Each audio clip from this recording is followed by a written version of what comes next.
Bamada.net kanubagaw Mali kɔnɔ ani Mali kɔkan aw fan fɛ sɔgɔlen b'a la ni wagati na foli ani tanunbɔ kelen-kelen bɛɛ lajɛlen fo aw sigiyɔrɔ la aw denkɛ ani aw balimakɛ de don Amadu Zɛni Ɲamele ka bɔ Bamada.net bɔlɔlɔw sanfɛ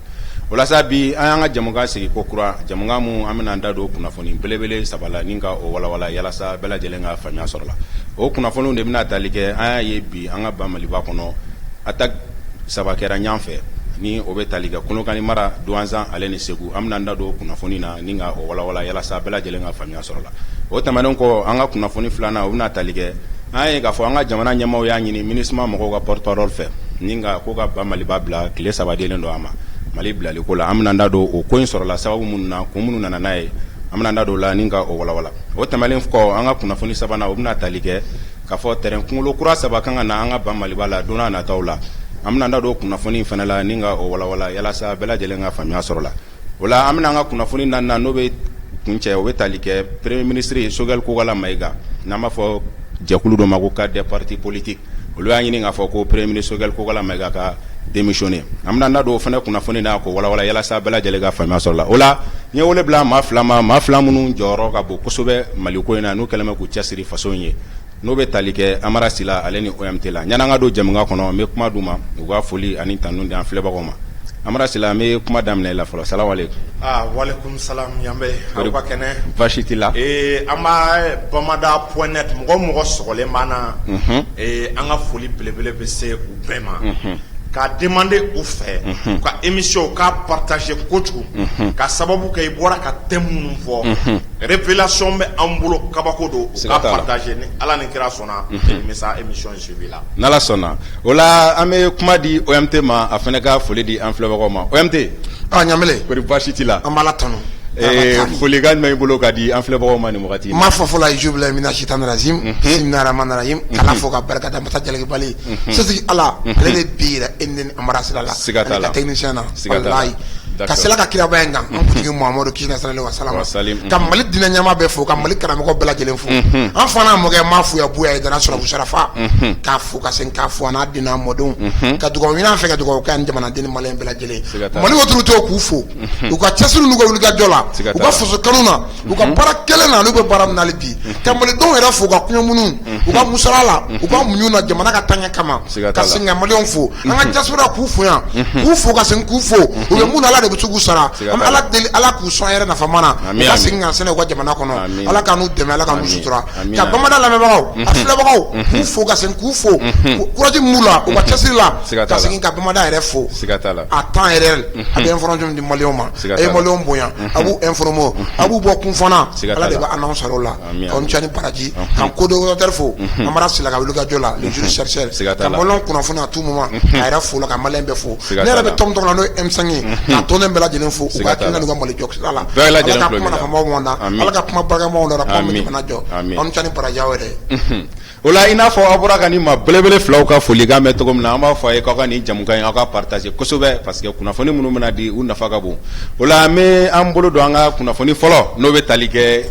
attaque saba minnu kɛra an ka ba Maliba kɔnɔ n'o bɛ tali kɛ Kolokani mara Douanzan ale ni Segu la an bɛna an da don o la ni ka o walawala o la an bɛ kuma di e ma fɔlɔ Amara Sila yala e yɛrɛ faamuya jumɛn sɔrɔ bi ni attaque saba in na.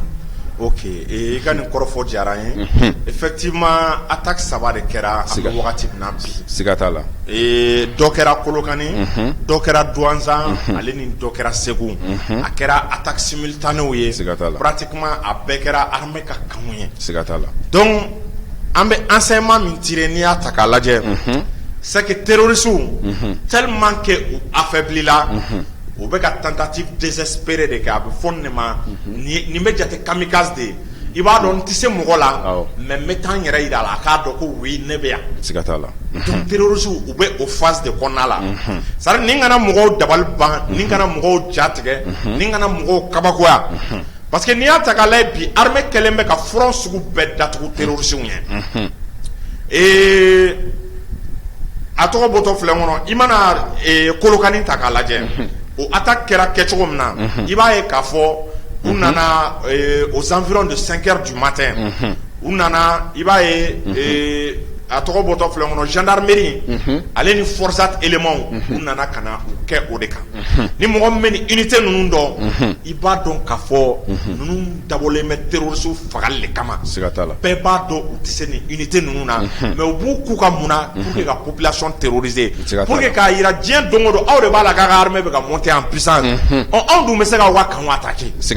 an bɛ se k'aw ka kanw attaquer anw bɛ se k'aw hakili la ko yɔrɔ minnu n'aw sɔnnen don u ye n'aw jigi ye o ye anw bɛ se ka o yɔrɔ ninnu bɛɛ lasɔrɔ ka ko lato olu la donc objectif ye mun ye k'a yira malidenw na tiɲɛ la a bɛ ka monter en puissance min fɔ tiɲɛ tɛ nkalon don sinon min kɛra attaque min kɛra a tɔgɔ bɔtɔ filɛ kɔnɔ Douentza Dieu merci information préliminaire minnu b'an bolo comme c'est à vérifier armée terroriste baden de faga o la u nana bi armée kan armée terroriste caman de faga o la segu dɛsɛkojugu ma se ka sɔrɔ a yɛrɛ u to de ka obi de fili ka taa obi ye mun de ye n'o ye u ka bombe sugu dɔ bɛ yen ko obi i b'a don missile kɔnɔna la lance roquette ou bien char ninnu k'a fili ka taa donc o obi o dɔ de fili o taara se kan kɔnɔna ma mais Dieu merci dégâts ba ma kɛ donc an bɛ se ka min fɔ nin na terroristes bɛ yɛrɛ ɲini boli de la yɛrɛ ɲini boli u b'o de la u b'a fɔ cogo min na o ni kɔnɔna juguya tɛ bɛn donc o yɛrɛ ɲini senfɛ u bɛ na ni voiture piégée ye est-ce que i y'a faamu u b'an ka kanw attaquer objectif ye pour nous terroriser k'an ka lasiran mais an tɛna sɔn bi an tɛna sɔn sini an ka siran donc an bɛ min ye fɔ halisa an ka armée ye u ka vigilance redoubler u ka dɔ fara sécurité kan o ye mun de ye i b'a ye n'i y'a mɛn i bɛ surun a kan na u ka périmètre établi il faut que an ka kanw kɔnɔ qu'on soit capable 1 à 2 kilomètres min bɛ ka kɛ kan kɔfɛ an k'a ye parce que u bɛ na de mɔgɔ minnu ye attaque kɛ i b'a ye u bɛ na de yanni u ka surun a kan na an ka se ka kɔn k'u ye 1 à 2 kilomètres hali ni hakili b'a la santigila poso o fana attaquera donc u bɛ ka essayer ka kanw de attaquer hali n'u b'a dɔn c'est à dire u tɛ bɔ a la mais ka victime est-ce qu'il y a faamu ka victime fitinin dɔ kɛ ka kuma ampleur i b'a ye u bɛ na nin ta sisan k'a médiatiser i b'a ye sisan groupe terroriste dɔ bɛ na ka nin revendiquer a b'a fɔ k'ale de y'a kɛ donc a ka yira k'a fɔ ko oui les groupes terroristes existent bon ni hakili b'a la au même moment où population bɛ ka demander ko MINUSMA ka taa MINUSMA ka résolution votera sɔnba ma kɛ nin ma donc ni fɛn ninnu bɛɛ bɛ fɛn dɔ yira u bɛ fɛ k'a fɔ ko y a une paix précaire c'est-à-dire paix Mali kɔnɔna la basigibaliya bɛ yen i tɛ se k'a fɔ sécurité bɛ à 100% ni ye Nations Unies ka rapport ta k'a lajɛ u b'u basé nin de kan ko insécurité bɛ Mali kɔnɔna la Nations Unies b'i basé nin de kan ko armée tɛ ka monter en puissance bon u b'a la k'olu tɛ se ka k'u tɛ fɛ nin baara minnu bɛ ka kɛ ko ni nin de tora ka continuer k'i b'a ye k'a fɔ ni Ala ma jan kɛ k'a bɛ Europe bɛɛ déstabiliser tubabuw b'u basé nin élément ninnu de kan mais comme an bɛna tila ka don en profondeur. D'accord an bɛ tila ka segin e ma Amara Sila o la OMT ko u ye yɔrɔ saba gosi ɲɔgɔn fɛ yala e yɛrɛ ka faamuya kɛra jumɛn ye nin attaque ko in na k'Ala fo ka tare fo n bɛ tasi bila maa minnu tanyana olu kan ni maa fila minnu peresera ka dugawu kɛ Ala ka kɛnɛya d'u ma an bɛɛ lajɛlen ma ani minnu taara Maliko yɛrɛ sira fɛ ani minnu na tanya ma fɔ su ni tile an bɛ dugawu de kɛ su ni tile walahi Ala ka yafa u ma o y'an se ye u sara ka marifa de t'u bolo u sara ka faso drapeau de t'u bolo u sara ni kunnawolo de u sara ni jigitigiw de u ye alalaw de hɔrɔnw de don u sara u faso de an b'u fo la k'u waleɲuman dɔn attaque saba ɲɔgɔn fɛ sɔgɔmada in na Mali la balilan tɛ an sigilen bɛ ni nin ye depuis Ivoire mercenaire 49 minɛna Mali la anw sigilen bɛ k'a fɔ complot min labɛnnen don a tɛ marché n tɛmɛna yan lɛ nin ɲɛ kelen nin fɔ yan marifa mun y'olu bolo matériel mun y'olu bolo munition mun y'olu bolo a dabɔra ninnu de kama ka kanw attaquer comme ninnu nana premier chèque kɛra deuxième chèque bɛ na n bɛ Mali armée fo on a tout le temps dit ici l'armée monte en puissance bi nin victoire m'o yira nin ye victoire d'anw ma n bɛna victoire ɲɛfɔ ye Kolokani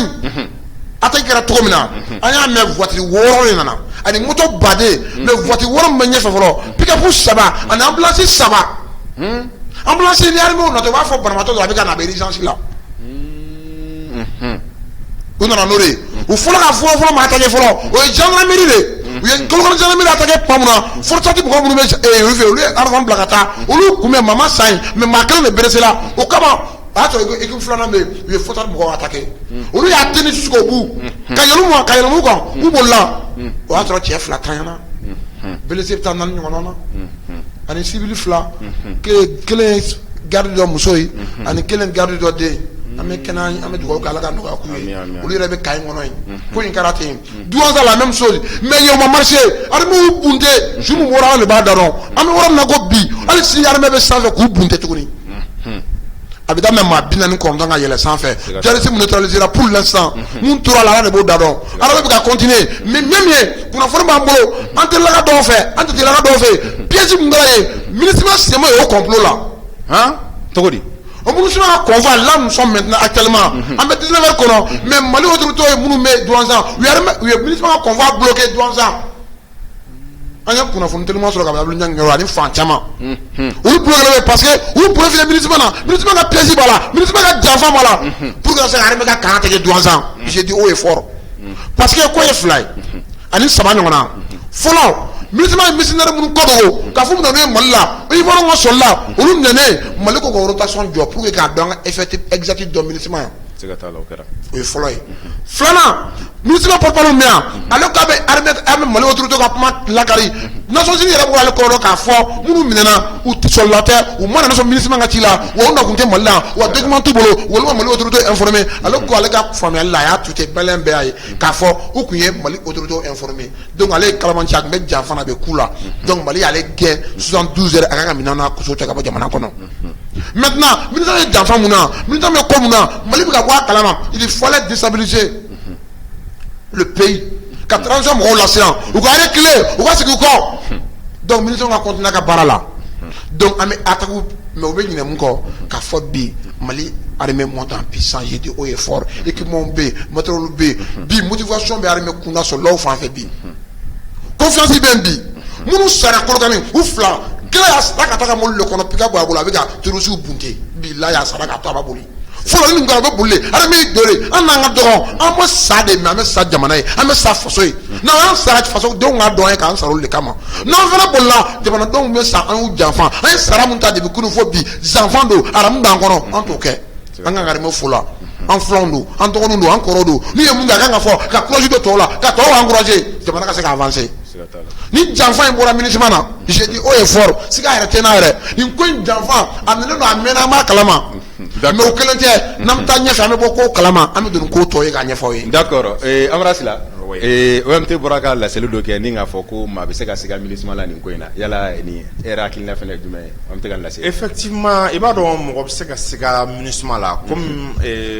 an ka kan ka don ou bien an sera a thème ma. bon an bɛ nin yɔrɔnin effleurer fɔlɔ. effectivement parce que mɔgɔ ka kan ka siga MINUSMA la parce que ni MINUSMA ka fɛn ta k'a lajɛ i b'a dɔn MINUSMA à peu près plus de 60 pays ɲɔgɔn olu bɛ ka don jamana kɔnɔna la an kana ɲɔgɔn nɛgɛ a ma nɔgɔn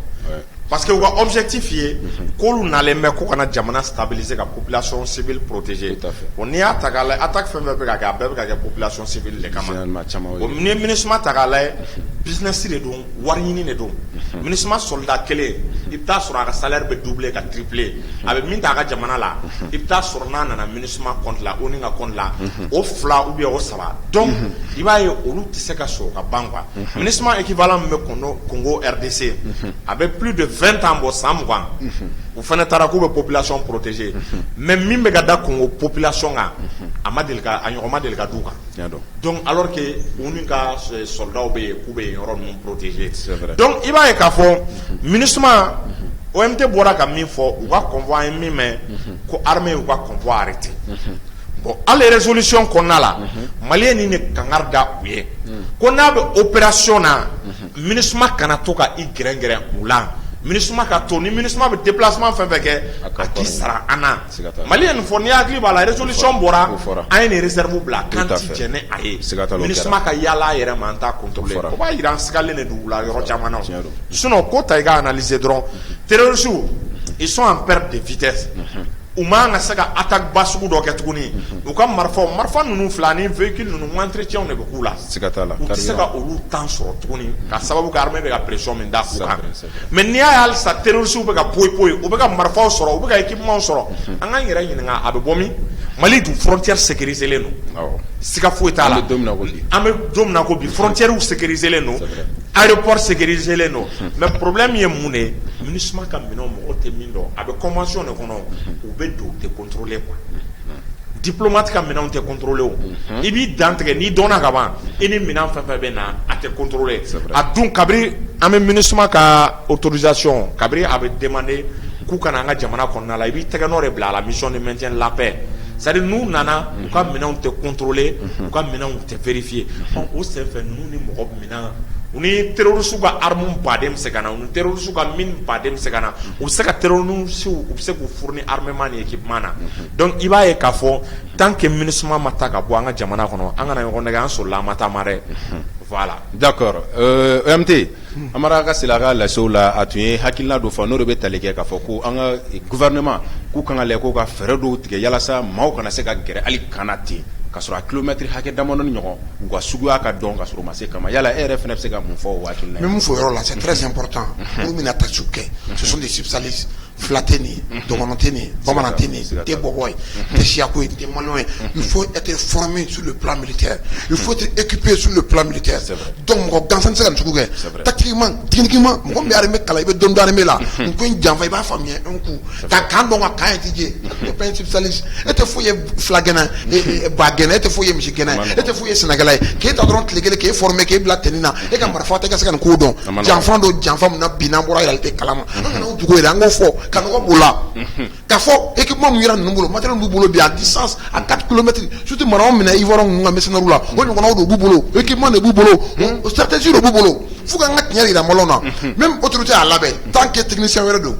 qui sont plus forts que nous tactiquement et vraiment logiciel de b'u bolo ani nin sugu tɛ ban tant que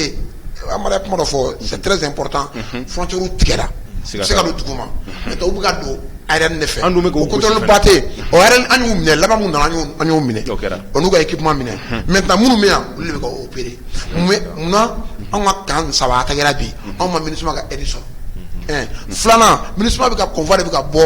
ka bɔ yɔrɔ dɔ la ka taa yɔrɔ dɔ la tuguni yɔrɔ min na anw ka attaquera yen au lieu de venir au secours mais MINUSMA bɛ ka taa ka tourisme de la mun de b'o yira pièce jumɛn tun bɛ yen téléphone jumɛn tun bɛ yen ou bien ka taa lajɛ n'a tɔ tun bɛ cogo min na est ce que armée sera ɲɛma wa est ce que armée sera ka mun kɛ wa il faut dire la vérité ninnu bɛ ka opérer cogo min na les touristes ninnu touristes tɛ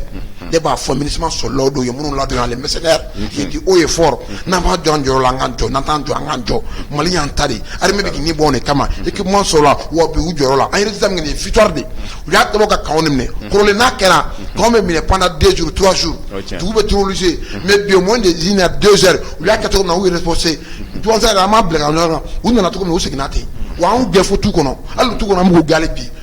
Kolokani mɔgɔ ma dɔn fiɲɛ wulila dɛ tellement que me baara dɔ k'a ka bon hakili ma an biri Kolokani mɔgɔ b'u ka sugu la mɔgɔ b'u ka kow la k'u ka ɲi comme il le faut o temps de tɛ yen bilen an kana douter anw tɛ population de armée tɛ douter o y'an ka force ye pour que ninnu ka bali nin na yɛrɛ de an kana ɲɔgɔn nɛgɛ an ka se ka bɔ a la il est temps aussi de la vérité malgré on a des problèmes d'effectifs o kɔrɔ soldat bɛ Mali bolo bi a tɛ se ka to ka Mali lakana mais bi an mago tɛ MINUSMA na pour éviter tous ces problèmes MINUSMA yɛrɛ a t'a ka effectif min Mali la a t'a dɔn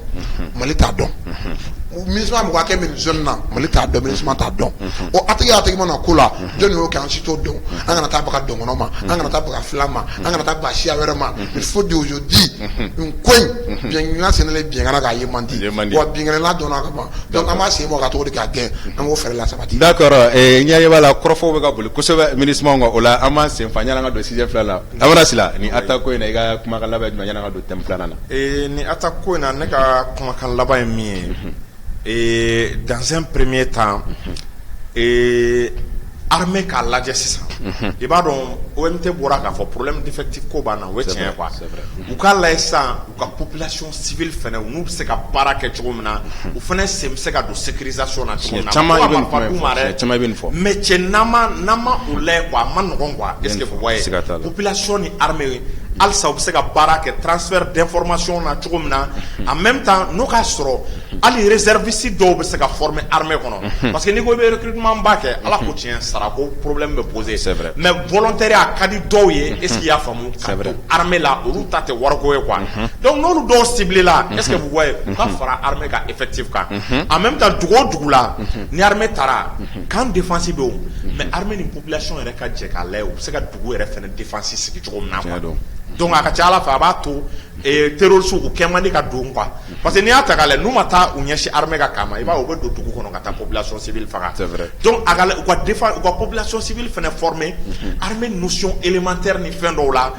ni attaque sugu dɔ kɛra i kan k'i protéger cogo di i bɛ se ka mɔgɔ caman ni lakana cogo jumɛn na i bɛ se ka autorités alerter cogo jumɛn na hali Bamakɔkaw parce que souvent i b'a sɔrɔ attaque ninnu na centre de commandement nɛgɛjuru sira ni fɛnw i b'a dɔn u b'u ɲɛsin olu fɔlɔ de ma parce que n'o kɛra o la a bɛ kunnafoni bɛ tunun quoi donc ni population bilala en cas n'o cas ninnu nana comment informer armée partie dɔw pour que est-ce que i y'a faamu nin baara nin coordination ninnu kɛ kelen kɔni bɛ yen il va falloir que réponse a ka baser a ka kɛ en coordination est-ce que vous voyez avec la population civile ani cas ninnu n bɛ segin a kan périmètre de sécurité dɔ ka bila en place en même temps an ka kan ninnu bɛɛ la je sais pas caméra de surveillance ou bien en tout cas qu'on soit capable 2 kilomètres ou bien 1 kilomètre an k'a ye min bɛ kɛ quoi. Caméraw bɛ yen. O caméraw bɛ yen quoi. 4 kilomètres 6 kilomètres. Voilà 4 kilomètres 6 kilomètres. Mali kan ninnu bɛɛ an k'a demande kɛ sinon bɛ se ka nin d'a ma Russiw bɛ se ka nin d'a ma o ka bila kanw na donc an ka kɔn de k'u natɔla ye quoi sinon Dieu merci n t'a dɔn n'i ye fɛn dɔ jateminɛ an bi man di embuscade la tuguni o tɛ sɔn parce que embuscade la a b'a sɔrɔ armée concentrée les techniques fɛn fɛn kan ka appliquer guerre ni défense ni fɛn na i b'a sɔrɔ o technique bɛɛ bɛ u bolo mais i b'a ye kan ninnu na souvent u bɛ se k'an sɔrɔ a bɛɛ bɛ kɛ 2 heures 3 heures ka se 5 heures ninnu ma quoi donc i b'a ye u sɔrɔlen n'i ma pour que ka kan attaquer diyagoya f'i ka sɔrɔ a la de. F'i ka sɔrɔ a la o ye tiɲɛ. Bon n'o k'a sɔrɔ 3-4 kilomètres i tɛ se ka gɛrɛ kan na a b'an ka chance de survie augmenter quoi. Va augmenter ça c'est vrai. O la OMT yan'an ka nin sujet datugu i fana ka kuma laban ye jumɛn ye? N ka kuma laban an bɔra Silɛbɛ ne bɛ n appuyer o kan. Solution min bɛ ne bolo pour les gens on doit accepter ka volontariat dayɛlɛ population ye sans salaire k'a fɔ minnu sɔnna min ka formation k'u wa équipement d'u ma salaire t'a la ni mun dira mɔgɔ bɛ d'u ma mais en cas olu guerre banna n'an sera ka terrorisme kɛ n'an bɛ recrutement kɛ minnu nana volontariat la olu de ta k'u don armée la on doit accepter ça. Ne bolo solution foyi tɛ an kana bɛ tali yɛrɛ an ka jɔ volontaire salaire t'a la k'a fɔ bɛɛ publication ka kɛ bɛɛ k'a mɛn mɔgɔw ka n'u yɛrɛ ka t'u ni n'u faso ye bi mɔgɔw prenez nous anw yɛrɛ prenez nous ka marifa ta pour défendre notre patrie il est temps que je dise la vérité n'i y'a mɛn Belleville la en sécurité la de n'an ma sécurité dun tɔ ka jɛ don solution kelen ma la bi président ka discours kala ka décret ta k'a fɔ les volontaires région bɛɛ la ka tenue d'u ma ta comme les militaires et les divertisses an ka taa sur le terrain sur le front sur le champ m'a f'i ye bon de 2 à 3 ma guerre bɛ ban Mali bɛ lafiya o de y'a solution ye. Siga t'a la maliyɛn caman bɛ yen bi n'i ko k'u ka marifa ta ka fini don ka faso in kɛlɛ kɛ hali ni wari t'a la maa caman bɛ yen bi. parce que c'est normal bi an bɛ transition na an bɔra Amérique la État affaibli don a ye dɔ fara fɛn ka sara kan ne b'o yɔrɔ faamuya c'était État ye ka équipement san ka tila ka en sara mais a ka équipement d'a ma k'an former k'an bila ka taa sur les fronts avec zoro fara on est prêt k'an jamana k'a sauver siga foyi t'o la. D'accord hakili la faamuya caman sɔrɔla nin kunnafoni na o la an b'an senfa ni ka don an ka sujet filanan na aw yɛrɛ y'aw da maga la siɲɛ caman n'o de bɛ tali kɛ le porte-parole de la MINUSMA k'ale ye laseli dɔ kɛ a ka compte Twitter kan laseli mun n'a b'a fɔ k'a fɔ ko an ka jamana ye communiqué mun kɛ lundi le 10 juillet ni k'a fɔ ko Ivoirien finitigilakaw dɔw nana Mali aéroport la ko sɛbɛn jɔnjɔn ma ye u bolo donc k'an b'u jate mercenaires ye ale ka laseliw la ka compte Twitter ale y'a jira k'a fɔ ko sɛbɛn tun bɛ yen ko wa k'an ka gouvernement de ma tiɲɛ fɔ o la OMT ni porte-parole de la MINUSMA n'an ka jamana ko a ka Mali bila tile 3 bɔɲɔgɔn kɔnɔ yala nin ka nin communiqué e ka faamuya kɛra jumɛn na. A tɔgɔ ye di fɔlɔ yɛrɛ. Olivier Salgado. Olivier Salgado dugu jumɛn ka don. Est-ce que brésilien tɛ ou bien. Merci. C'est ta nationalité. An m'o dɔn je le porte-parole du MINUSMA. Nin ye kalabanci ni mɔgɔlankolon de. E bɛ yen MINUSMA yɛrɛ n'a bɛ yan i bɛ jamana min na i tɛ déclaration foyi kɛ wa déclaration sɔsɔ fɔlɔ MINUSMA yɛrɛ tabiya dɔ ye fɔlɔ wa fɛnɛ Mali y'a jɛni min kɛ Mali b'a ka sariya kɔnɔ Mali b'a ka ordre kɔnɔ ale ye document dɔ de bɔ a tutira ka yira k'a fɔ k'an ka autorité sɔsɔ olu fɛnɛ y'a demandé preuve m'a bolo a ka na n'a ye a ye kuma min fɔ n'a sɔrɔ ni tiɲɛ don dɔgɔkun kelen tɛmɛnen kɔ papier ma sɔrɔ a bolo preuve t'a bolo wa Nations Unies yɛrɛ ko Mali autorité ye mun fɔ o ye tiɲɛ autorisation tɛ yen soldat minnu nana Mali la u nana cogo min na Mali ma informé wa u ma ka na yɛrɛ compagnie u ka na di mɔgɔ minnu ma compagnie ma olu fɛnɛ ko autorisation t'olu bolo donc ale ka kuma mun b'a kɔ ale kun ka mun ɲini a y'a kɛ mun kama Mali autorité ye temps d'a ma ka ko ɲɛɲini ka bɔ ko tiɲɛ kalan k'a fɔ ni cɛ ye maa kuntan ni mɔgɔlankolon don a tun bɛ fɛ ka na Mali ni Ivoire autorité bila ɲɔgɔn kan kɛlɛ kɛ ko Mali de jota la Mali binna jamana wɛrɛ kan o de kɛ binkana Mali de kan a binkani a kɛra fo siɲɛ 8 ale ale bɛ cɛ in b'a kalama ju m'a fɔ jabe janfa janfa bɛ fɛ ka Mali détruire donc o kama Mali dɔrɔn m'a bila ka suma u ye document bɔ k'a ci Nations Unies ma k'a fɔ MINUSMA ka kumalasela min bɛ yan Olivier Salgado u y'a tile 3 b'a bolo a ka minɛnw a ka kusaw u k'a ta ka bɔ Mali kɔnɔ tile 3 in kɔnɔ. O tile 3 bɛ ban sini la. O bɛ ban sini mais an ka kunnafoni la yɛrɛ a yɛrɛ tɛ yan déjà parce que kuma dɔ a ye kolankolon kɛ a kuma dɔ a bolila kun min na parce que a bɛ janfa kɔnɔ a sera ni janfa in fɔra k'a sɔrɔ yan a bɛ minɛ ka don woro la comme mercenaires ninnu nana woro tuguni an b'a fana considérer comme mercenaire parce que a bɛ janfa na o de kɛra a bolokun ye a yɛrɛ kun tɛ yan mais a gɛnna kun min na mɔgɔ kana siga bɔ a la dɛ a gɛnna a yɛrɛ dalankan kama a yɛrɛ ye kuma fɔ kuma min jɔra la ni Nations Unies y'a confirmé ni Allemands y'a confirmé ni Mali autorités yɛrɛ y'a confirmé ale bɛ se ka preuve sɔrɔ k'a fɔ ale ye kuma min fɔ nin kuma ye tiɲɛ a kuma jɛlen o ma sɔrɔ ale bolo n'o ma sɔrɔ i bolo e bɛ yan i ni Mali ka jɛ ka baara kɛ ka se ka djihadisme kɛlɛ mais ne yɛrɛ y'i farala anw juguw kan k'anw kɛlɛ e bɛ se ka to yan mun na bilen danaya bɛ na ni ɲɔgɔn cɛ donc an t'o bila ka mɛn bilen anw y'ale bilasira u ka na ni maa wɛrɛ ani maa min bɛ se ka jɛ ka baara tɔ nin kɛ ɲɔgɔn fɛ. D'accord n bɛ tila ka segin ma o la Amara Sila Olivier Salgado ka nin kunnafoni e yɛrɛ ka faamuya kɛra jumɛn ye nin na. Bon, ni kunnafoni c'est-à-dire manque de respect dun est-ce qu'il y a à l'égard de l'État du Mali. C'est-à-dire Olivier Salgado c'est comme il a fait à marcher Mali ton quoi. Et puis c'est Twitter de kan en même temps ni ko basu ko min se ka jamana wuli ka jamana sugu ka jamana kɛ cogo sugu dɔ la e bɛ sigi Twitter de kan est-ce qu'il y a ka communiquer ko la sinon ni nin bɛ kɛ i b'a to MINUSMA organisation de don mais hiérarchie ni fɛnw de b'a la pour que décision dɔ ka bɔ ou bɛ communiquer ka kɛ a bɛ tɛmɛ étape baden de la pour que communiqué final ka kɛ et mercenaires ninnu minɛla Mali ye communiqué kɛ n'i y'a ta k'a lajɛ dans un premier temps Mali autorité ivoirienne ni MINUSMA wele ko rotation tɛ le 10 c'est vrai ko rotation tɛ le 10 bon an bɛ o communiqué officiel kɔnɔna la i b'a ye k'a fɔ olu fana ye weleli kɛ Nations Unies na ko k'u t'a kalama bon pendant que Mali b'a ka investigation na ne bolo ale kun kan ka to MINUSMA ka ligne de conduite de kɔ MINUSMA ko k'a t'a kalama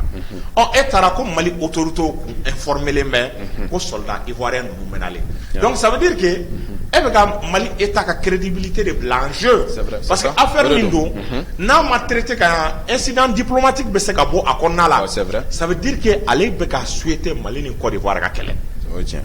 Mali ko mais problème t'a la bon i bɛ ka min fɔ san n'i ka prévu ye an kɔni anw y'an ka fɛn kɛ anw ye Ivoiriens ɲininka dans un premier temps an ye MINUSMA ɲininka u ko k'u tɛ ninnu dɔn wa u ka rotation tɛ yen o kɔfɛ de u tilala ka na fɔ k'u bɛ mɔgɔ ninnu reconnus u nana ka n'u reconnus parce que Mali autorité an ye piège de da u ɲɛ parce que u tun bɛ fɛ ka tellement que ko in cɛ juguyara u bɛ fɛ ka nkalon tigɛ bɛɛ ko ko an t'u dɔn n'a fɔra an t'u dɔn sa pour que Mali k'u dɔn dɔwɛrɛ tɛ o Mali bɛ mot mercenaire de utiliser c'est vrai parce que n'a ko mercenaire dɔrɔn i ma Ivoiriens girinna ka communiquer kɛ parce que n'u ma communiquer kɛ mɔgɔ ninnu mɔgɔ bɛ hinɛ mercenaire la o bɛ faga de i y'a faamu donc mercenaire filɛ nin ye mɔgɔ tɛ hinɛ o la o kan ka traiter cogo min na ani soldat normal a capturer guerre kɔnɔna la traiter cogo tɛ kelen ye donc n'o dun kɛra ni Mali ko a bɛ information souterrain ninnu kan u bɛ foronto n'u forontora Alassane o MINUSMA o bɛɛ gundo bɛ dɔn mais n'u kɔnna k'u couvert mun de bɛ kɛ i b'a ye diyagoya Mali a bɛ respect ni fɛn dɔw ta ka se soldat ninnu ma a bɛna diplomatie ni fɛn ninnu domaine kɔnɔ bon i ye nin kɛ Mali ma dɔwɛrɛ demander i ye affirmation dɔ kɛ ni Ala ma jan kɛ a bɛ se ka jamana fila bila ɲɔgɔn na ko bon na n'i ka prévu ye jusqu'à la date d'aujourd'hui cɛ ma na ni prévu ye en même temps i y'a kɛ tweet de la mais est ce que ale bɛ tweet yɛrɛ conséquence dɔn ni mɔgɔ min ye diplomate ɲɛnama ye k'i bɛ tiɲɛ kɔ est ce que depuis quand diplomate jamana fila ni ɲɔgɔn cɛ e bɛ se k'i exprimer réseaux sociaux la n'i bɛ note officielle i bɛ document officiel de produit donc tentative dɔ de bɛ yen komi ko in a échoué an b'a lajɛ fɔlɔ dans un premier temps k'a couvert n'an ma se k'a couvert an ka fɛɛrɛ kɛ an ka incident diplomatique bila jamana fila ni ɲɔgɔn cɛ o incident diplomatique n'o kɛra a kɛra cogo cogo Olivier Salgado a sago bɛ sɔrɔ a fɛn o fɛn mana kɛ quoi fitinɛ nalen Ala k'an kisi o ma o la OMT n bɛna ɲininkali min tɔngɔ o de ye k'a fɔ n'i y'a ye Olivier Salgado c'est le porte-parole de la MINUSMA n'ale kumara maa bɛ se k'a danganiya k'a fɔ ko hakilina min b'ale la n'ale laseli minnu kɛ ta k'a ni MINUSMA bɛ da bɛ file kelen na siga t'o la ale b'u ka kuma lasela ye n'ale kuma ni MINUSMA an ka ŋaniya de MINUSMA ka hakilina ale bɛ kuma n'o de ale tɛ kuma kunfɛ ale bɛ bila a la de ale bɛ ko in kalama o mais bon Mali balila k'u minɛ de ko ala de fara kan ala de dibi bɔ anu cɛ ko in kɛra fɛn dɔ ye fɛn min lebu ka bon ni passeport ivoirien kun ma sɔrɔ ni ministre ninnu bolo ivoirien kun n'a jamais dit k'a fɔ ale ka mɔgɔw don heureusement passeport dɔ sɔrɔ u bolo passeport civil don passeport militaire tɛ je bel et bien le passeport civil mun b'a ka ivoirien don ivoirien ka passeport don mais mécanicien don réparateur don étudiant don vendeuse don olu n'a ɲɔgɔnna olu de b'u bolo quoi a t'a yira fansiw ye militaire ye mais ce sont des citoyens ivoiriens normal u y'a passeport bɔ min ivoire de y'a di ivoire ma d'ivoire bɔ an gati saisi maintenant an y'u minɛ yɔrɔ tɔgɔ b'u considérer comme un militaire ivoirien ni militaire ivoirien don fa tɛ mali wotoro t'o la olu bɛ bɔ télé la k'a fɔ ce sont des mercenaires an y'a ye k'a fɔ civil don o ni équipement dɔ minɛ équipement min n'a man ka y'u bolo kɛlɛkɛminɛn dɔw bɛ yen force spéciale ala man ka y'u bolo et puis u yɛrɛ ka questionnement la u yɛrɛ y'a yira k'a fɔ olu ye force spéciale b'olu la force spéciale jɔyɔrɔ min an b'o dɔn a ko ils sont capables b'o dɔn ataki minnu kɛra sisan force spéciale ka ataki de don ataki saba min kɛra bi mali la n'i tɛ force spéciale tɛ se ka nin kɛ donc olu le peut-être que u nakun ye mission min u donna fo siɲɛ seegin ni y'a 8e fois de a tɔ 7 olu se olu bɔra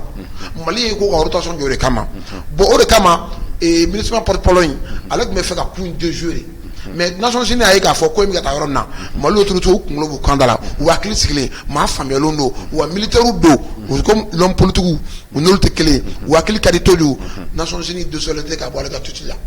o de y'ale affaibli an ye allemand autorité fɛ olu fana u désolé ka bɔ ale ka tuti la maintenant lui il est resté seul on dirait que u cunna ale sinon ni ma kan yɛrɛ ɲininka nin na dɛ et puis mu cunna cogo di n'ale tutira ale ka tuti kɔfɛ ministre min bɛ mali la olu kan ka dɔ tuti kɛ k'a bila k'a notifier k'a fɔ maa ninnu ka ko in jɛlen fo bi ministre m'o kɛ u nana détention min kama n'o ye allemand ye olu ma déclaration kɛ k'a fɔ effectivement k'a confirmer k'a fɔ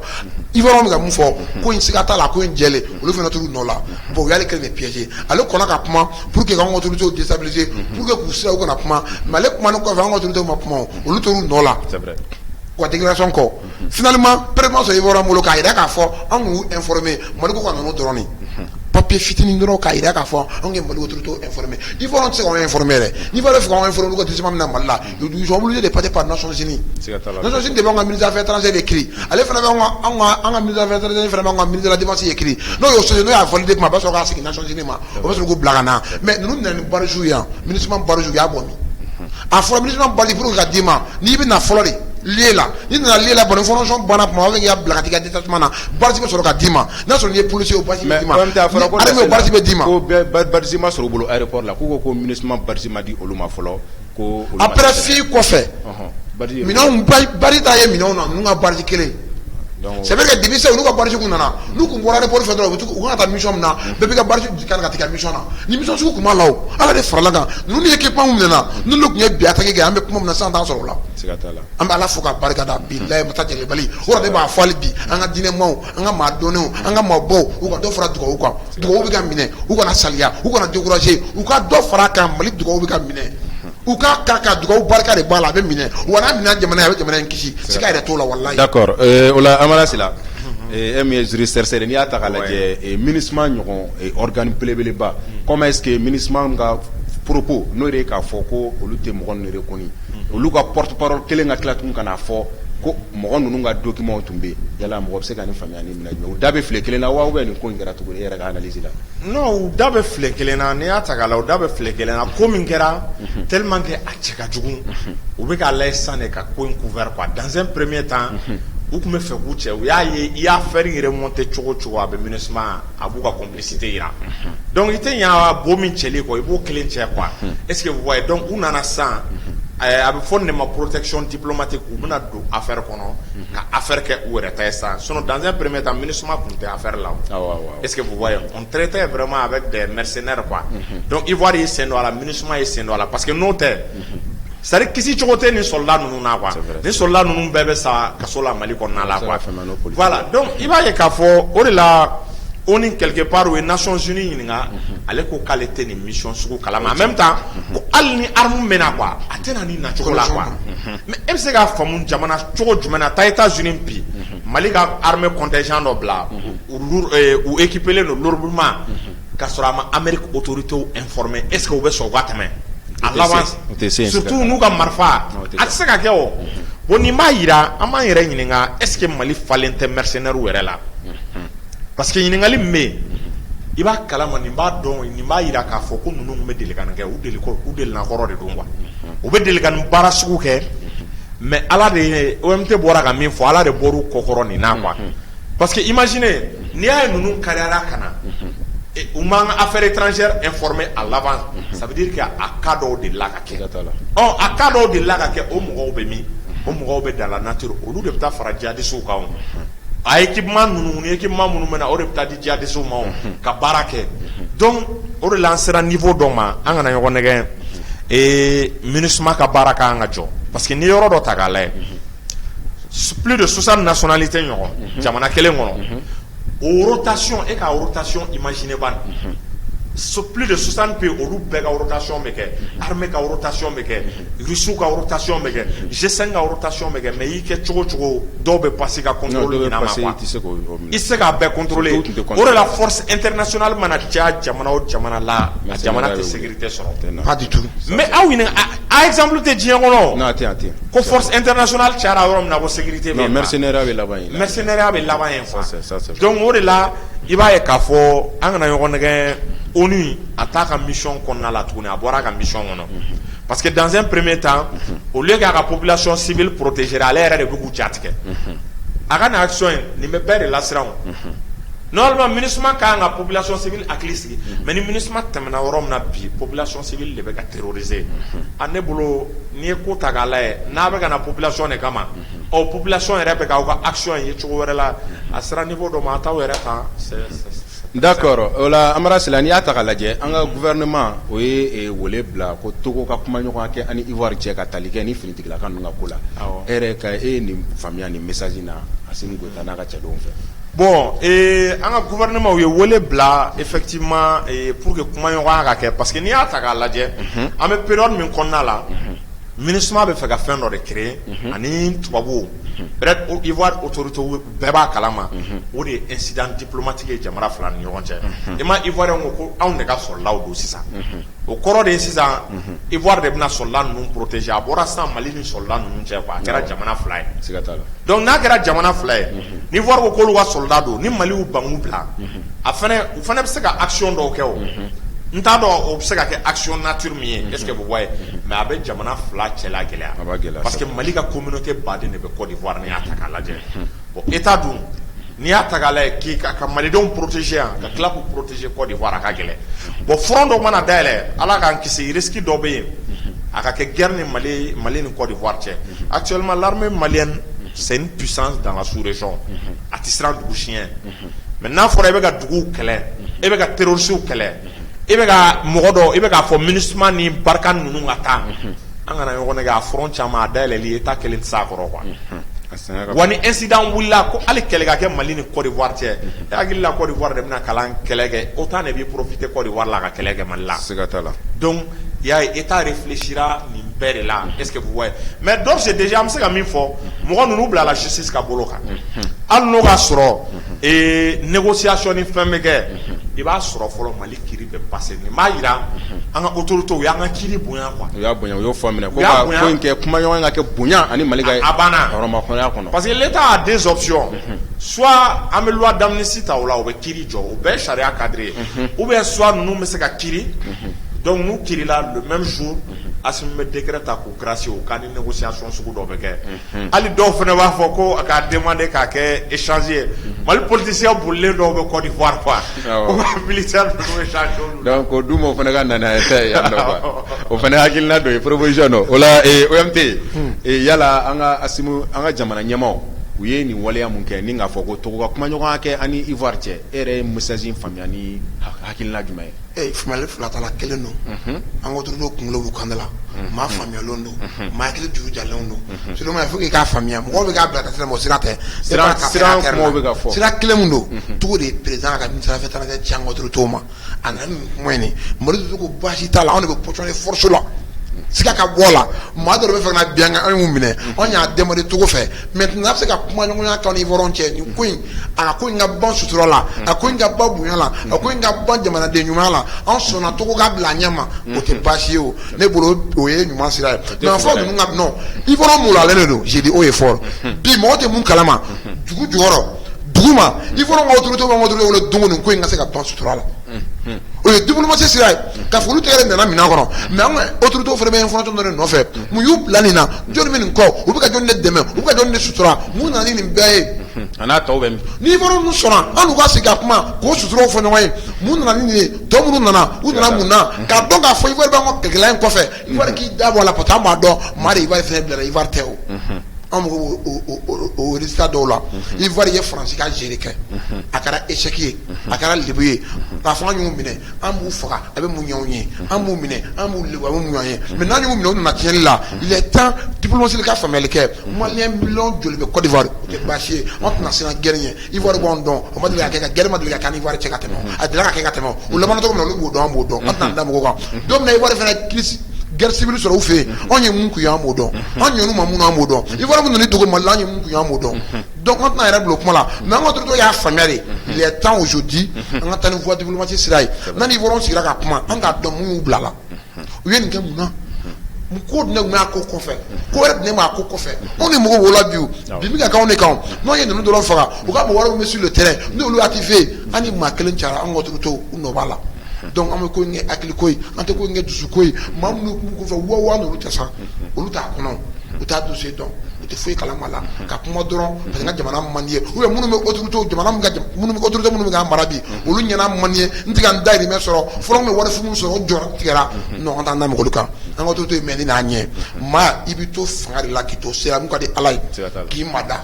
barika ni dugawu bolo la mais e dɛsɛlen ne y'i mada a tigi bɛ tigɛ la i dɛsɛlen de y'i mada ye sinon i tɛ s'a la o kama an bɛ mun fɔ dɔrɔn autorité ye min kɛ ni ne ye maabaya ye ni ne ye maliyɛn danbe ye maliyɛn dɔrɔn ni ne y'a bɛ se ko la tɔ b'a la mais a b'i tɔ to an y'o dɔrɔn de yira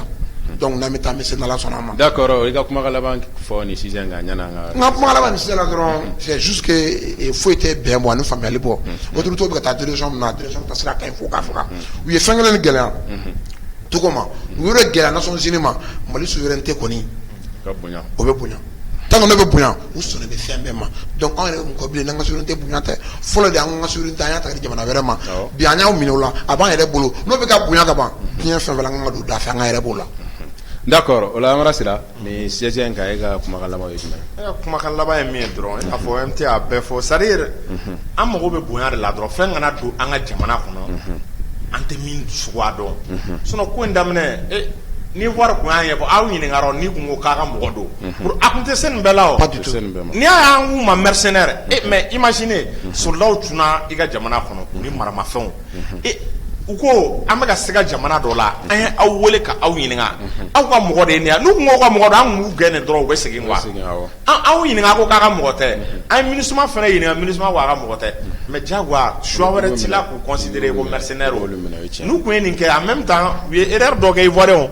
e ka mɔgɔ bɛ anw bolo ne bolo i bɛ delili de kɛ o Assimi fɛ a tɔgɔ Alassane kun bɛ se ka Assimi wele a bon tiɲɛ yɛrɛ la ne ka mɔgɔ de ye ninnu ye c'est à dire u ye erreur kɛ u kun ka hors de mission ma se joona quoi m'a ɲini fɛ i ka ninnu bila mais nin kun bɛ gérégler ka sɔrɔ réseaux sociaux mɔgɔ ma bɔ a kalama quoi mais e ka fɛn bɛɛ i bɛ ka tila ka menace kɛ bi Mali don an bɛ wagati min na Maliyɛn tɛ sɔn menace de ma an tɛ sɔn menace de ma donc an ka autorité a bɛ ka laban sira min na n'o ye voie diplomatique ye problème foyi t'a la an k'a régler tan y a pas de problème quoi. d'accord hakili la faamuya caman bɛ ka sɔrɔ OMT ale ni Amara Sila ka nin walawalali ninnu na o la an b'an sen fa ni ka don an ka sixième sabanan kɔnɔ n'o de bɛ tali kɛ terrain kunkolo kura fila ko o kɔnɔnen don an ka ban Maliba la an ka ministre des transports et des infrastructures madame Danbele Madina Sissoko terrain ye tagani ka segin mun kɛ Kayi le 13 juillet tɛmɛlen ale ka lasew la a y'a jira k'a fɔ ko Mali ale ni société russe dɔ bɛ yen n'o tɔgɔ ko STM Russe ko olu ni Mali ye bɛnkan dɔw kɛ terrain kura ko la ani terrain siraw lakanali ni o sɛgɛsɛgɛliw la ko don nataw la fana ko terrain kunkolo kura saba bɛ ka na an ka ban Maliba la o la OMT nin terrain kura ko kuma min bɛ ka fɔ yala i ka dɔnta ye jumɛn ye nin terrain ko in na. chapeau à nos autorités d'abord surtout au premier ministre docteur Shugali Kokala Maïga il a dit haut et fort CNT kɔnɔ a y'a prononcé ta molon ye devant les membres du CNT k'a fɔ n'Ala sɔnna ma début août nata premier essai bɛ kɛ mois novembre terrain commercial bɛ bila sur la rail c'est lui qui a dit devant tout le monde a y'a kumana ni Assimi ka bonya ye a kumana ni Assimi tɔgɔ ye n'o y'an ka président son excellence monsieur le colonel Assimi Goïta président b'a fɔ don min na dɔw yɛrɛ la dɔw ye wo ci dɔw ko anw yɛrɛ nin kɛ jamanadenw na anw bɛ nin dingɛ kɔnɔ pétrole de la jan fana ma dege a la élection campagne 2018 photo taara ni terrain ye k'a fɔ a bɛ bila an rail mais gouvernement fo folom na folo ni chemin nunu premier na kuma la san kelen ko re juru be gouvernement na état la u ka san kelen ko chemin feru chemin u ye grève de fond be ka dɛsɛ dɔw sara dɔw lebula dɔw gɛna u ka dugon gouvernement na fala o folo ta mais ka sara du ka juru te gouvernement na premier essai a kɛra dɔgɔkun tɛmɛnen ka bɔ Bamakɔ ka taa Kayi kunkolo 2 u y'a kɛ o kɔfɛ an ye locomotive 2 a n'a wagon an y'o tɛrɛmɛ bɛnkolo kan ka bɔ Russie la ka se Mali la o ko latigɛla kalo nata inshallah o bɛ se k'an fɛ yan o b'a yira k'a fɔ bi n'i bɛ fɛ ka jamana développer n'i bɛ fɛ ka Mali yɛrɛ avancer n'i bɛ fɛ ka Mali bila sen 2 kan bi fo di haut et fort bi sirako gɛlɛya b'anw fɛ yan bi i bɛ baara kɛ nɛn terrain tɛ terrain a t'u ban ma fɔlɔ an ka économie a caman kun basé bɛ terrain na a b'a to an ka carburant yɛrɛ ala nacogo bɛ nɔgɔya a b'a to ala utilisation ya dɔ bɛ bɔ a la fɛnɛ bénéfice 2 don terrain ko bi région kulutu kelen a kun balo terrain la terrain bɛ emploi min kɛ ale de b'an da dɔn sur tous les plans o kun jɔra an ka homme politiques fɛ yan parce que olu ka intérêt t'a la olu ka sɔrɔ t'a la pour y'a jɔ ni jamana dɔ de kɛ appui n'o ye France ye France de sen na an ka terrain ko k'a tɛ bouger an ka autorités comme ils sont indépendants ils sont dépendants de la France ils sont incapables ils ont été dirigés olu y'a to France t'a la mais bi an ye autorités dɔw sɔrɔ bi ambition foyi t'u la an bɛ foyi t'u la bi ni Mali joli tɛ ni malidenw ka hɛrɛ tɛ ni malidenw ka cɛsiri tɛ ni malidenw ka lafiya tɛ olu ye décision ta an tɛ mɔgɔ ɲɛfilɛ bilen an bɛ jamanadenw ka nafolo ta k'a don jamanadenw kungo la o de nana ni terrain ka rénovation ye o de nana terrain kunla an y'a dilan bi ka premier essai kɛ essai la inconvénient minnu b'a la olu donna k'a fɔ bi na bara i ta sira kan le même autorité alors k'u ka bi ka se olu de an ka arajo siraw feere maa dɔw ma bi n'a ma inconvénient la o yɔrɔ kan ka dilan ni kapu bɛ yen olu ka surun ni terrain sugu dɔw k'a bɛ boli yɔrɔ dɔ la a bɛ se ka dɔw kɛ immeuble dɔw bin immeuble minnu jɔlen don bi domaine na sariya de b'a la jɔcogo la k'a fɔ i ni terrain siran cɛ i kan ka distance dɔ de bila olu bɛ respecté an y'o inconvénients ye avantage ye min ye terrain locomotive 2 minnu dilanna a n'a wagon u bɛ à 100%. hali sini an bɛ se ka voyage daminɛ Bamakɔ ni Kayi cɛ kɔni bi o se b'an ye problème kelen min b'a la j'ai dit o ye fɔ wara ye ko problème yɛrɛ dɔw de tɛmɛna autorité dɔw kunun n'o de jamana janfa n'o de jamana se ka sɛnɛrɛ 2 kan olu de yɔrɔ dɔw feere yɔrɔ minnu man ka feere k'a sigi terrain sira da la k'a fɔ yɛrɛ terrain sira ko banna yɛrɛ ka yira France la donc a ye dɔw d'a ma an bɛ convention tiɲɛ ka jamana dɔw ma a b'a fɔ ko sago ye pour que an ka bɔ o kɔnɔ état bɛna kuma mɔgɔw fɛ ka mɔgɔw lafaamuya maaw k'a dɔn u ye sariya de sɔsɔ même si jamana ka autorité dɔ y'u bila u ka sariya sɔsɔ o fana man k'a sɔsɔ o kama jamana ka intérêt kama malidenw ka intérêt kama an bɛɛ ka don da fɛ ni mun filila bɛɛ k'i ka fili dɔn mun kan ka corriger état fɛ état k'o corriger k'a bɛɛ bila i ka droit kɔnɔ avant le mois de novembre c'est terrain ŋɔni kɛra tare an b'o fɔ bi wa locomotive 3 bɛ nalen an bɛ k'a makɔnɔ n'an bolokɔrɔ talen wa n'a sera yan don min na a bɛ kɛ kunkɔrɔta ye mais mɔgɔw k'a dɔn k'a fɔ ale arayi fɛnɛ ni dɔn yɛrɛ tɛ kelen ale terrain locomotive bɛ nalen ale ka bon ni dɔn ye dɔɔni o b'a sira kan millimètre don experts yɛrɛ kan ka na ka bɔ Russie la u nana dɔw nana dɔw sera baaraw daminɛna o bɛ ka terrain étudier o bɛ tila avant que nin mois yɛrɛ ka ban baara in bɛ ka talen an bɛ ala fo k'a barika da ala kana an autorités dɛsɛ u ye nin courage min sɔrɔ an b'u fo la jamanadenw bɛ k'u accompagner n'i y'a ye k'a fɔ essai in na maliyɛn bɛ fɔn fɔ terrain sira bɛ tɛmɛ jama min bɔra n'i y'a ye bi k'a nisɔndiya ye bi tare don a bɛ mɔgɔ miiri jɛya dɛ a b'a dɔn k'a fɔ Mali fan dɔw bɛ dingɛ kɔnɔ kunun o bi ala barika la bi transition in barika la bi u bɛ ka bɔ dingɛ kɔnɔ bi an k'an yɛrɛ fo la ka maliyɛnw fo ka autorités fo la u ka dɔ fara courage kan ka dɔ fara cɛsiri kan jamana in ka segin komi a kolonama ma a ɲumanama hali ni an b'a la fo ka barika da. D'accord n'i y'a ta k'a lajɛ terrain wuli a ka fisa kosɛbɛ dugumisɛnnin caman bɛ yen olu bɛ terrain sira ko in de senfɛ olu b'u ka jagow kɛ u b'u ka sɔrɔ ni fɛnw kɛ o la Amara Sila ni terrain ko kuma min bɛ ka fɔ yala e fana ka faamuya kɛra jumɛn ni terrain ko in na. Effectivement ni terrain ko ye n'i y'a ta k'a lajɛ i n'a fɔ MT ye min fɔ a kun bɛ premier ministre kun bɛ nin fɔ CNT kɔnɔ don min na quoi dɔw y'a kɛ yɛlɛko ye quoi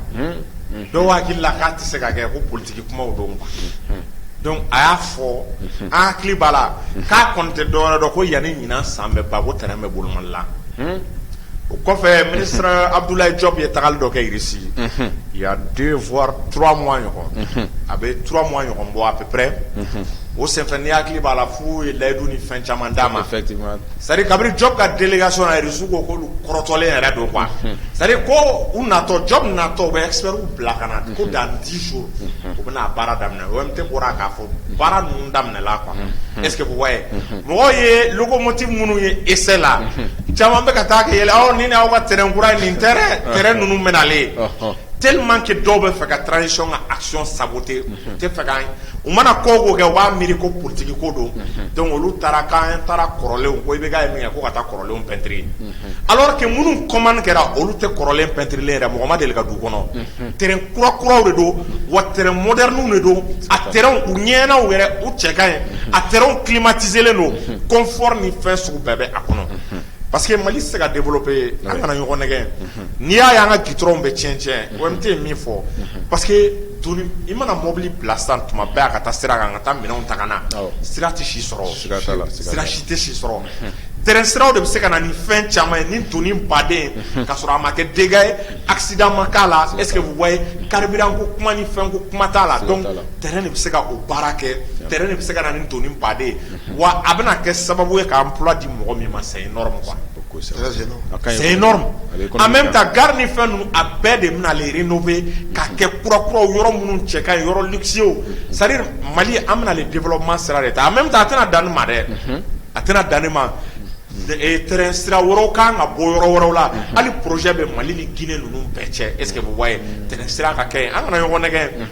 an ka dugu yɔrɔ caman bɛ ni terrain sira ma kɛ a yɔrɔ ninnu na quoi et développement bɛ gɛlɛya quoi parce que mobiliw ka circulation i b'a ye k'a fɔ a ma nɔgɔn accident bɛ yen an ka sira dɔw bɛ yen ni samiya bɛ na u tɛ sɔn o terrain bɛ se ka taa ni nin bɛɛ ye ka sɔrɔ gɛlɛya t'a la degun t'a la hali terrain sécuriseli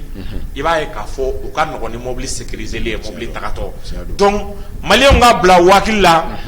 terrain a bɛna wuli sogokan tɛ a bɛna wuli réalité yɛrɛ de la a baara caman de bɛna ale sɔrɔ wa Mali économie bɛna a santi sisan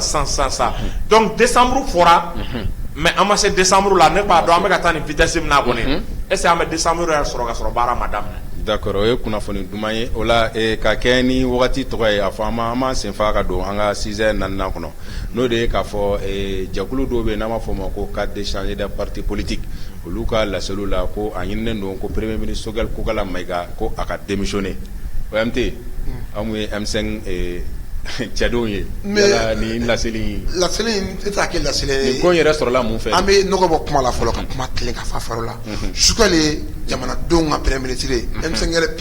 minnu wulila k'a fɔ i bɛ ka dɛsɛ a ye Mali dafiri an ni zone fanaw ni namaratɔ bɛ baara kɛ ɲɔgɔn fɛ an y'u kɔ bila kɛnɛ k'u lebu an ma kuma ni da ye an ma kuma ni geste ye an ye jama labɔ ka bolobali fa siɲɛ joli ka désobéissance civile kɛ dɔw ka taa sa misiri kɔnɔ dɔw ka sa kɛnɛma dɔw ka kɛlɛ kɛ dɔw ni ka bɔ dɔw k'u ka baara perdu o résultat de taara kɛ i bɛ ka gɛnɛ a n'a nafa mɔgɔ minnu fɛ ka jamana in piller minnu ye jamana in lebu minnu ye Mali sa dan na olu gɛnɛ o jamakulu min y'o gɛn olu ka ɲɛmɔgɔ de ye wele docteur Sogɛl Kokala Mayiga donc k'a fɔ premier ministre ne tɛ dɛ wa fɔra M5 ka mɔgɔ di M5 n'ale di M5 ne bi transition mɔlɔ ma ɛrɛ la bi n'a ɲinina M5 RP de fɛ j'ai dit o ye fɔlɔ ɔ kadiri dɔw de ko premier ministre ko o kalata bɛ nalen o premier ministre docteur Sogɛl Kokala Mayiga ko o jamanaden ɲumanw k'u tɛgɛ ɲɔgɔn ma fasidenjugu kana jamana sɔrɔ o pouvoir sɔrɔ donc comme olu yɛrɛ considéré j'ai dit o ye fɔlɔ nin kadiri mɔgɔ min ye lettre bɔ olu ye jamanaden jugu ye olu bɛ ka Mali piller olu bɛ ka Mali janfa olu bɛ ka malidenw joli min donc Sogɛl Kokala fanga sɔrɔ olu b'a fɔ Sogɛl ka taa parce que Sogɛl ko jamanaden ɲumanw minnu bɛ yɛlɛma kɔ an k'an tigɛ di ɲɔgɔn ma fanga in kana di jamanaden jugu wɛrɛ ma bilen olu yɛrɛ considéré déjà comme jamanaden jugu an b'a ɲininkali kɛ parce que u bɛ transition na u ni parti fɛn fɛn y'a signé a bɛɛ bɛ CNT la mais en même temps u ka laɲini kun ye jumɛn u ka laɲini kun tɛ dɔwɛrɛ k'a fɔ olu ye jamana nafolo dun olu ye jamana in biya dingɛ kan olu dayirimɛ bɛ jamana de la olu tɛ baara foyi la ni jamana tɛ mais bi malidenw ɲɛ bɛ ka yɛlɛ malidenw bɛ ka bɔ politicien jogo kalama Sogɛl olu ko bila fiɲɛ na M5 olu ko bila fiɲɛ na olu bolo ni transition daminɛna transition bɛna dɛsɛ de a bɛna kɛ lebu de a bɛna kɛ ni maloya de mais M5 sera a kɔrɔ militaires sera a kɔrɔ a kɛra tare a kɛra kunkɔrɔta ye a kɛra sankɔrɔta ye o ma bɛn olu ma bi olu ka problème ye bi ni Sogɛl taara dɔrɔn Assimi bɛ déstabiliser transition bɛ bin Mali bɛ lebu u b'a fɔ anw ma fɔ n'a ye i bɛ ka ja o tɛ se yan o ye fɔlɔ ye filanan ye min ye an bɛ mɔlɔ hakili sɔmi maa mun na bi Mali yɔrɔ 3 attaquera djihadistes fɛ terroristes fɛ les ennemis de la nation ninnu ye déclaration bɛ fɛ ka transition politique fɛnɛ déstabiliser maa mun na an ka sécurité bɛ k'i cɛsiri ka se ka baara kɛ ninnu ka déclaration bɔra an n'u y'a fɔ a mɛnna u ye nin kelen kɛ ka tɛmɛ o kɛra janvier membre de la déclaration ka transition kɛlɛ amako kɛra Malika atelier dans la ɲɔgɔn le même mission ça veut dire qu'à autorité justice wele ni yɔrɔ la u ka ninnu interpeller ninnu jarisu bɛ ɲɔgɔn kalama ninnu yɛrɛ de jarisu ye on tɛ se k'a faamuya le mois que jamana bɛ dingɛ kɔnɔ aw bɛ bɔ aw bɛ jamana autorité aw b'olu ko da dɛnɛ la actuellement déclaration bidon a dun ma mɔgɔ ta tɔgɔ ma a ko les forces vives de la changement aw t'o kɔnɔ n'aw t'o kɔnɔ maaw yɛrɛ sɔrɔ CNT la n'aw t'o kɔnɔ munna aw b'aw yɛrɛ sɔrɔ aw dun ka bɛ ka transition de dɛmɛ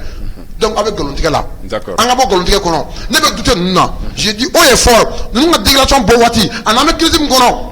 a bɛ fɛn dɔ sɔmi yira wa mɔlɔn ka wuli k'u jɔ ninnu ye maa qualité min ye bi an b'u jogo sugu dɔn a dɔw bɛ Côte d'Ivoire a dɔw bɛ Faransi u bolila de justice ɲɛ parce que justice bɛ fɛ k'u nɔ minɛ u bolila de justice ɲɛ parce que u ye ko kɛ wale man ka kɛ j'ai dit haut et fort cadre minnu ye nin lettre bɔ bi j'ai doute à pɛn ma mɔgɔ ta tɔgɔ ma a ma parti ta tɔgɔ ma a b'a fɔ M5 a ko les forces vives du changement ni min yɛrɛ o kɔnɔ dɔrɔn e ye jamana jugu ye e fɛ ka jamana se a tɛtɛ fila kan nous sommes contre vous à partir d'aujourd'hui je lance un appel aux jeunes du M5 RP an tun y'an da de bonya kama matigi kama nin y'o bannen an bɛna bɔ n'an bɔra an bɛ ye wa maa ma i ta se an ka pɛn ma bilahi i b'a lakale tariku la nin y'o bannen j'ai dit haut et fort ni OMT maa ma à partir d'aujourd'hui en tant que porte-parole de la jeunesse M5 RP an b'a sira avec jeunesse M5 RP la malien hakili ɲuman malien fɛtɛtɛ ɲumanw an bɛ ɲɔgɔn sɔrɔ M5 RP la maa ma sera PM ma à partir d'aujourd'hui nin y'o bannen an bolo Mali ko don an bolo yɛrɛ ko don an t'a dɔn ko jamana juguya don an t'a dɔn jamana ci ko don bon à partir d'aujourd'hui M5 tun da de bilen bon an y'a bila yɔrɔ min an y'a ta ninnu b'anw dɔn an n'u tiɲɛ tɛ se yɔrɔ min u sen tɛ se yen u b'u t'u la de an n'an ka mɔgɔ bila waa bila u b'an dɔn a ko nous sommes capables u y'an dɔn kaso la u y'a faga an ma de kile an ma siran bi an minnu tiɲɛ cɛ mais n'an y'an mada parce que jamana ka d'an ye bɛn ka kɛ mais ani fadenjugu se ka bɛn kɛ bilen u ŋaniya yira an na u y'u ka denyɛrɛni mot d'ordre u y'o de fɔ bi ni sera ligne rouge n'i y'a bɔre bilahi bɛ M5 jeunesse sɔrɔ n ye n'a ye minɛ i b'a lakale tariku la wa siga t'a la a bɛ lakale tariku la. OMT n bɛ segin ma an ka kuma di Amara ma fɔlɔ Amara Sila cadre des partis politiques u ka laseli ni ko premier ministre Choguel Kogala ka démissionner e yɛrɛ faamuya jumɛn kɛ nin lettre in kɔnɔ k'o la de. Bon n'i y'a ta k'a lajɛ nin tɛ barimɔgɔ la quoi parce que n'i y'a yɛrɛ ninnu ye kumada sɔrɔ c'est que CNT c'est-à-dire CNT tun bɛ ka action minnu kɛ o de ye ninnu lajama quoi nin bɛɛ sɔrɔla n'i y'a ye ninnu ye kumada sɔrɔ loi électorale ko in n'u tun tora an kɔ i b'a ye an tun tɛ se nin yɔrɔ ninnu bɛɛ la c'est-à-dire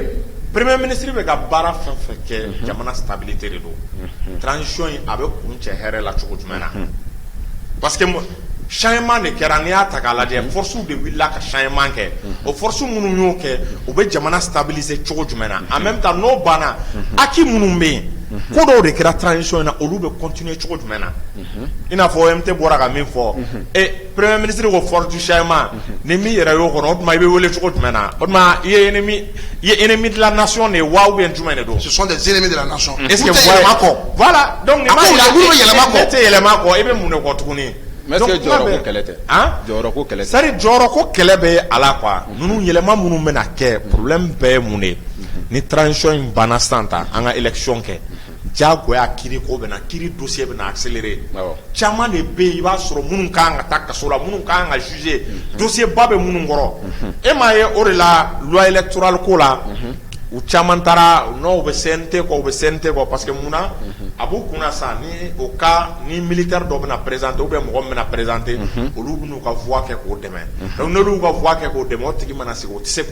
tɛ se ka kiiri engager u kama o tɛ se ka justice engager ninnu kama donc i b'a ye k'a fɔ ninnu ka objectif n'u ka hakilina ye o de ninnu ta tɛ faso ko ye o mais kana taa yɔrɔ jan o nin baara min bɛ ka kɛ sisan jamana kɔnɔna la e ninnu jɔn ye Ivoiriens ka mercenaire ko ye e ninnu jɔn ye ka bɔ k'a condamner a parti politique jumɛn bɔra k'a condamner CEDEAO ye sanction bin an kan injustement ni parti jumɛn y'i kanto ko CEDEAO ye baara min kɛ k'a ma ɲɛ OMT o do ye est-ce que vous voyez e fana y'o mɔgɔ do ye ani mercenaires ka fɛ e politicien do ye mun y'i lancé a tɛ n'a bɔra MPRP ni parti minnu bɛ a tɛ o n ŋaniya dɔnnen don hali minnu quoi kuma in yɛrɛ ka nɔgɔn ni fɛn bɛɛ ye quoi c'est-à-dire an k'a kɛ i kana kɛ premier ministre fɛ k'a ka démissionner bon ni premier ministre taara e min ka kan ka nɔrɔ bila a bɛ ka baara min kɛ e ka kariya k'o dɔ kɛ ban a bɛ k'a fɔ a ba la France a bɛ ka MINUSMA dénoncer e ka kariya dɔrɔn i k'o dénoncer ban u tɛ mun ma kɛ u parti u dɔ k'a fɔ dɔrɔn a ba la France a ba la MINUSMA ou bien Alassane ye nin baara min kɛ o dɔ k'a fɔ n'u ye cɛ jamanadenw dun b'o hakilina jamanadenw dun b'o hakilina i bɛn'a dɔn o de la ko ja ko premier ministre ye cɛ yɛrɛ yɛrɛ ye cɛ lakika don quoi donc i bɛn'a dɔn o yɔrɔ de la a bɛ se ka min kɛ fo ka ninnu sa u tɛ se k'a kɛ quoi a bɛ se ka taa n'a ye sira min kan direction min kan ninnu tɛ se ninnu bɛɛ bɛ siran Faransi de ɲɛ o de la n bɛ profiter na ni maliyɛnw mun ɲɛ yɛlɛ c'est le moment maliyɛn bɛɛ k'a dɔn mɔgɔ minnu bɛ Russie fɛ mɔgɔ minnu bɛ fɛ Mali ka taa direction dɔ la ale ni mɔgɔ minnu bɛ CEDEAO fɛ mɔgɔ minnu bɛ Faransi fɛ c'est le moment maliyɛnw k'u distinguer si jamais élection na ninnu dɔw ka hali 0,1% sɔrɔ an kana ɲɔgɔn nɛgɛ dɛ peuple de ye maliyɛnw trahi